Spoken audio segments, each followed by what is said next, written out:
Mission news के सभी दर्शकों को मेरा नमस्कार। मिशन न्यूज के दर्शकों के लिए आज मैं एक छोटी सी जानकारी लेके आया हूँ। ये मेरे हाथ में क्रेडिट कार्ड है। इस क्रेडिट कार्ड के बारे में आपको मैं बताऊंगा, इसके क्या फायदे हैं, क्या नुकसान है। बहुत सारे नए दर्शक होंगे या बहुत सारे ऐसे लोग होंगे जिन्होंने नया नया क्रेडिट कार्ड लिया होगा और उन्हें क्रेडिट कार्ड की जानकारियां नहीं होंगी। देखिए, जहाँ तक मिशन न्यूज के दर्शकों का सवाल है, बहुत सारे ग्रामीण पृष्ठभूमि के दर्शक इसमें जुड़े हुए हैं। उनके लिए मैं ये भी स्पष्ट कर दूं कि ये जो क्रेडिट कार्ड है और एक आपका केसीसी किसान क्रेडिट कार्ड होता है, दोनों में काफ़ी अंतर होता है। उसके बारे में एक मैं अलग वीडियो बनाऊंगा किसान क्रेडिट कार्ड के बारे में, तो उसमें उसकी मैं जानकारी उसकी जो है आपकी जो भी क्रेडिट कार्ड की उसकी उपलब्धता है, कमियां हैं या जो भी चीज़ें हैं मैं उसमें बताऊंगा। फिलहाल मैं आज एक जो क्रेडिट कार्ड खास तौर से बड़े शहरों में, और अब बड़े शहरों में क्या छोटे शहरों में भी ये जा चुका है, इसका आधार क्या होता है, ये कैसे बनता है, क्या इसका फ़ायदे होते हैं, क्या नुकसान होते हैं, मैं इस पर चर्चा करूँगा। तो सबसे पहले तो मैं बता दूं, जैसे इस तरह के क्रेडिट कार्ड होते हैं, इन पर एक इस तरह का यूनिक नंबर लिखा होता है और इसके पीछे साइड में या कभी कभी सामने, इसमें देखिए सामने लिखा हुआ है और इसमें इसके पीछे साइड इस तरह के एक नंबर होते हैं। ये इनका जो सामने लिखा होता है यूनिक नंबर होता है, जो बड़ा होता है, 16-17 अंकों का, 18 अंकों, 16 अंकों का होता है। दूसरा, जो इसके पीछे होते हैं उसका जो है उसको सीवीवी नंबर बोलते हैं। कोई भी ट्रांजैक्शन करते समय, जब आप ऑनलाइन ट्रांजैक्शन करते हैं तो ये नंबर डालने पड़ते हैं, बाकी इनको और बाद में सीवीवी नंबर डालना पड़ता है और ओटीपी आती है, ओटीपी डालनी पड़ती है। तो इसके अलावा जब आप स्वैप करते हैं या किसी दूसरे माध्यम से ट्रांजैक्शन करते हैं तो नंबर डालने की जरूरत नहीं होती, मशीन में जाके सीधे स्वैप हो जाते हैं। ये तो इनकी मोटी मोटी जानकारियां हुई। ये जारी कैसे होते हैं और किसको जारी किए जाते हैं? देखिए, तमाम क्रेडिट कार्ड कंपनियां होती हैं, वो अपनी सुविधा के लिए, अपनी प्रॉफिट कमाने के लिए, मार्केट में जो भी कंपनी है बिजनेस कर रही है, वो क्रेडिट कार्ड जारी करती है। क्रेडिट कार्ड जारी कैसे करती है? क्रेडिट कार्ड किसी भी व्यक्ति के इनकम के अकॉर्डिंग जारी किए जाती हैं। उसमें दो चीज़ें महत्वपूर्ण होती हैं, पहली चीज़ इनकम और दूसरी चीज़ उस व्यक्ति का सिविल स्कोर। अगर सिविल स्कोर अच्छा नहीं है तो क्रेडिट कार्ड जारी नहीं होगा। किसी एक सब्जेक्ट पर बहुत ज़्यादा नहीं बोलेंगे क्योंकि वीडियो बहुत लंबा हो जाएगा। मेरा उद्देश्य एक मोटी मोटी जानकारी उन लोगों को लिए, मिशन न्यूज़ के दर्शकों के लिए है जिन्होंने अभी जल्दी ही क्रेडिट कार्ड लिए होंगे। वो असमंजस में होंगे कि मैं इसका कैसे यूज करूं, इसके क्या फ़ायदे, क्या नुकसान। इसलिए मैं इसको बहुत ही इसके मूल पॉइंट बताऊंगा, बहुत ज़्यादा बारीकी में नहीं जाऊंगा, मोटी मोटी बात में बताऊंगा।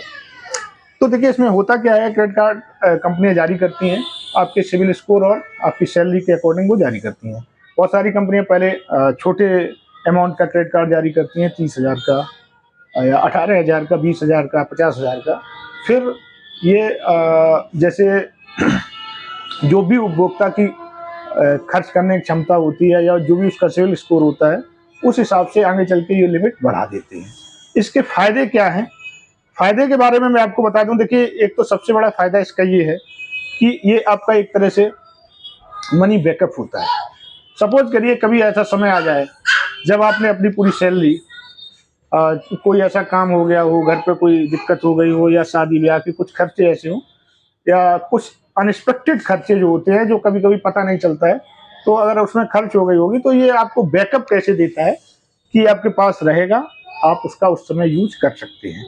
इसके बाद क्या होता है, ये तुरंत इसका पैसा जमा नहीं करना पड़ता है। इसकी एक डेट होती है। जैसे मान लिया मैं एक एग्जांपल के लिए आपको बता रहा हूँ कि जैसे किसी क्रेडिट कार्ड की जो बिल जनरेट होने की डेट होती है, मान लिया वो 3 तारीख है, 3 तारीख को उसका बिल जनरेट हो गया और 3 तारीख के बाद अब आप जो उससे खर्चा करेंगे, वो नेक्स्ट 3 तारीख में जो बिल जनरेट होगा उसमें आपका वो बिल बन के आएगा। अब जैसे 3 तारीख को एक बिल जनरेट हो गया, सपोज करिए 15,000 रुपए का, या सपोज करिए 1,00,000 रुपए का, तो ये 3 तारीख को बिल जनरेट होगा। इसके बाद एक तारीख दी जाएगी, लगभग 20 दिन का उसमें समय होता है। 23 तारीख तक वो आपको जो भी बिल जनरेट हुआ होता है वो पैसा आपको जमा करना पड़ता है। अब इसके बाद आप 3 तारीख के बाद जो पैसा जमा खर्चा उससे करेंगे, तो 3 तारीख के बाद जो पैसा आप खर्च करेंगे वो जब नेक्स्ट 3 तारीख में आपका बिल बनेगा उस बिल में आएगा। इस तरह से आपको लगभग 40 दिन का एक समय मिल जाता है, एक टाइम मिल जाता है। उस पीरियड में आप अपने क्रेडिट कार्ड के पैसे को खर्च कर सकते हैं और फिर से जमा कर सकते हैं। जब आप जमा करते हैं तो जो टाइम रहता है उस टाइम में आप उस डेट के अकॉर्डिंग उसको जमा कर दीजिए। आप जमा कर देंगे, आपका कोई नुकसान नहीं होगा। इसमें एक छोटी सी बात मैं बताना चाहूँगा, तमाम क्रेडिट कार्ड कंपनियों के अलग अलग टर्म्स एंड कंडीशन होते हैं, नियम होते हैं। जैसे उसमें ये होता है कि अगर आप साल में इतना पैसा खर्च कर लोगे, पर एनम अगर आप इतना पैसा खर्च कर लोगे तो उसमें जो उनकी फीस होती है 500 रुपये, किसी की 1000 रुपये। अब तो तरह तरह कंपनियां आ गई हैं।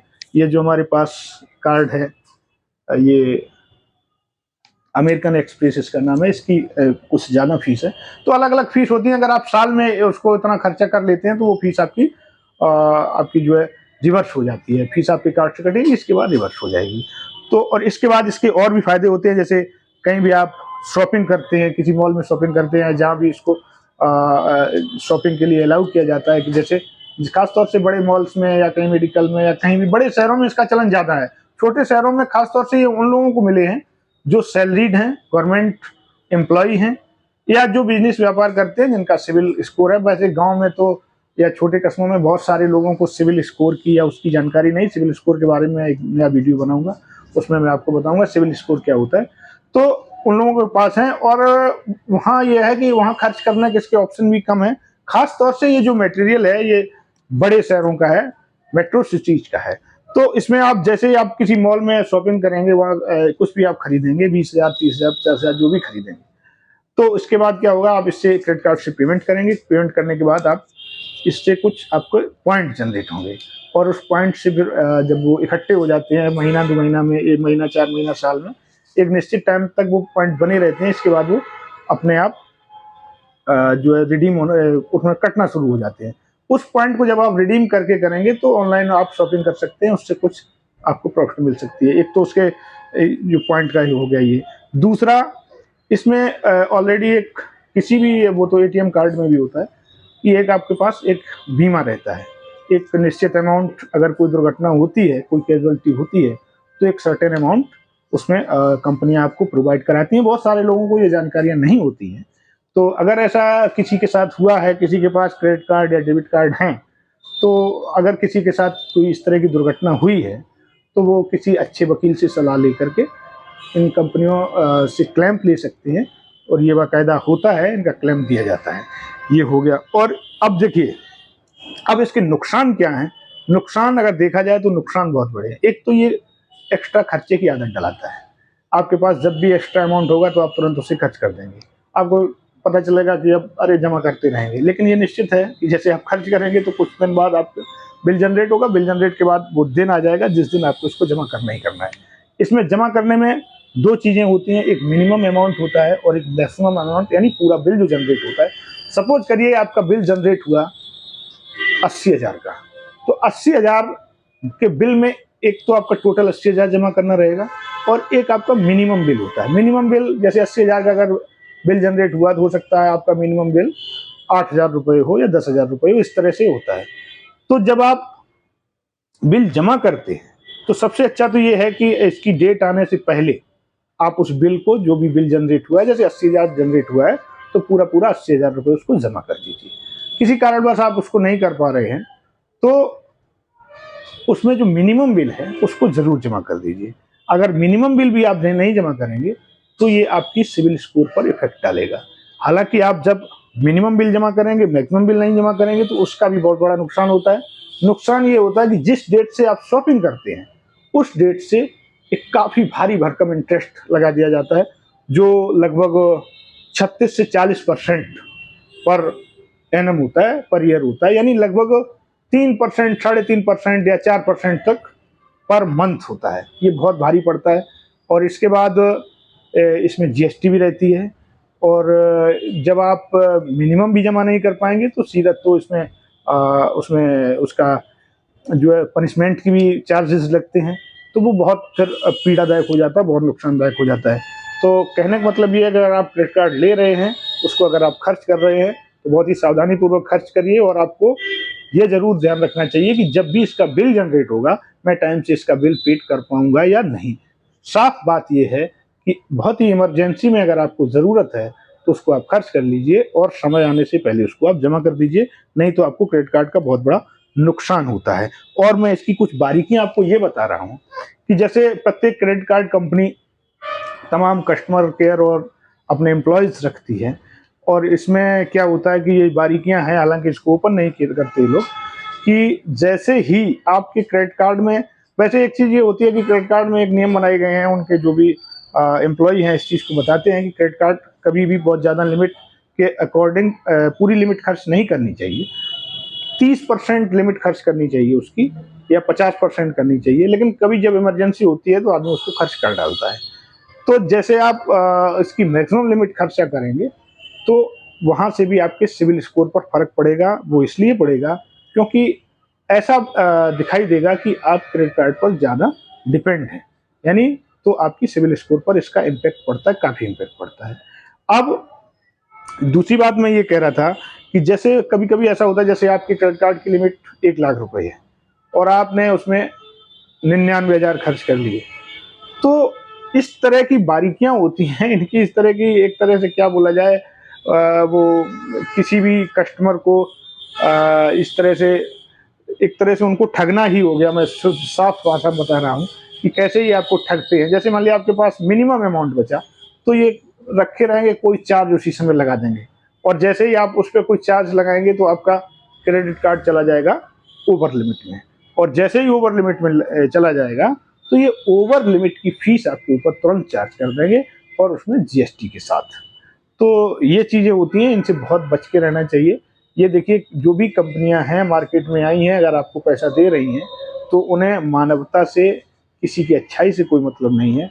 उनका मूल उद्देश्य ज़्यादा से ज़्यादा पैसा कमाना है। इनको आप बिल्कुल मोटी भाषा में इस तरह से समझिए, जैसे मार्केट में दो तरह के, जैसे हमारे गांव में या छोटे कस्बों में दो तरह के लोग होते हैं जो ब्याज का, इंटरेस्ट का काम करते हैं। ये तो बहुत पुराना है और चलता है और आगे भी चलता रहेगा, क्योंकि बहुत सारे लोग रजिस्टर्ड कंपनियां बना के करते हैं, बहुत सारे लोग ऐसे ही करते हैं। तो उसमें भी दो तरह के लोग होते हैं।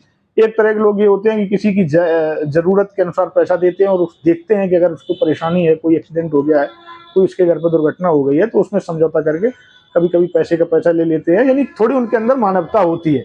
दूसरी तरह के लोग जो होते हैं वो ये कहते हैं चाहे कोई मरे या जिंदा रहे, मुझे ज़्यादा से ज़्यादा प्रॉफिट कमाना है, और वो रेट ऑफ इंटरेस्ट भी उनका कोई लिमिट नहीं होती है। जबकि थोड़ी शराफत से काम करने वाले लोग रेट ऑफ इंटरेस्ट भी मिनिमम रखते हैं, बहुत ज़्यादा नहीं रखते हैं। और जो दूसरे टाइप के लोग होते हैं वो कैसे भी किसी की ज़मीन लिखा लेंगे, किसी का कुछ भी कर लेंगे, लेकिन अपना पूरा पैसा निकाल लेंगे। तो इन क्रेडिट कार्ड कंपनियों को आप उसी तरह का व्यापारी मान लीजिए जो आपका खून चूस लेते हैं। तो इसमें आपको बहुत सतर्क रहना है। ये प्रॉफिट की चीज़ जरूर है, लेकिन आप जरा से जैसे ही चूकेंगे वैसे ही ये आपकी जेब पे डाका डाल देंगे। इससे आपको बहुत सतर्क रहना है। और आप जब समय से बिल जो जनरेट हुआ पेड नहीं करोगे, इसके बाद इनकी अपना लीगल प्रोसेस शुरू हो जाएगा। ये पुलिस में जाके कंप्लेंट करेंगे, तरह तरह के दबाव बनाएंगे, और जैसे आप जमा नहीं करोगे लगातार चार्जेस बढ़ते जाएंगे, लगातार अनाप शनाप उल्टा सीधा ब्याज लगाते चले जाएंगे। कहने का मतलब ये आपको एक ऐसी खाई की तरफ ले जाएंगे जहाँ से निकलना आपका बड़ा मुश्किल हो जाएगा। तो इसलिए इसका खर्चा करते समय आपको बहुत सतर्क रहना चाहिए। फायदे उसके हैं वो सही है। ये एक इसका उदाहरण मैं इसी तरह से दे सकता हूँ, जैसे एक बड़ा जुआरी होता है वो जुए में कभी हारता नहीं है, क्योंकि उसके पास सब छोटे छोटे जुआरी होते हैं, वो उनकी लिमिट जानता है कहाँ तक भागेंगे। इसके बाद उनके पास इतना पैसा रहता है कि वो उसको कहीं ना कहीं से अपना प्रॉफिट कमा लेते हैं, और जो छोटे लोग होते हैं उनका कहीं ना कहीं से नुकसान होता है। तो ये इसी तरह से इसका है। जब आप इनको यूज करना चाहेंगे और आपके पास बैकअप अच्छा नहीं है तो ये आपका नुकसान करेंगे। और ये सब जानकारियाँ इसके बारे में हैं। और अगर किसी भी दर्शक का कोई इसके अलावा कोई सवाल हो जो इसकी और किसी बारीकी को जानना चाहता हो तो इसमें कमेंट करके हमें बताएगा, तो मैं अगले वीडियो में उसको उसकी जो भी क्वेरीज होंगी उनको सॉल्व करने की पूरी कोशिश करूँगा, पूरी जानकारी दूंगा। अभी मैंने ये मोटा मोटा ये बता दिया कि क्रेडिट कार्ड्स के क्या फ़ायदे हो सकते हैं और क्या नुकसान हो सकते हैं। इसलिए आप सतर्क रहिए, और इसको अगर आप यूटिलाइज कर सकते हैं तो इसका उपयोग करिए, बहुत अच्छी बात है। इससे पॉइंट कमाइए, पॉइंट से अपना रिडीम कराइए, उसकी प्रॉफिट है। इसके बाद आपको आर्थिक इससे फ़ायदे भी हो सकते हैं, लेकिन इसमें जमा करने में अगर आप चूकेंगे इनकी बारीकियों को नहीं समझेंगे तो निश्चित रूप से ये आपके लिए बहुत ही नुकसानदायक हो सकता है, बहुत ही आपको मुसीबत में फंसा सकता है। इससे भी सतर्क रहने की आपको बहुत ही ज़रूरत है। थैंक यू, धन्यवाद, नमस्कार।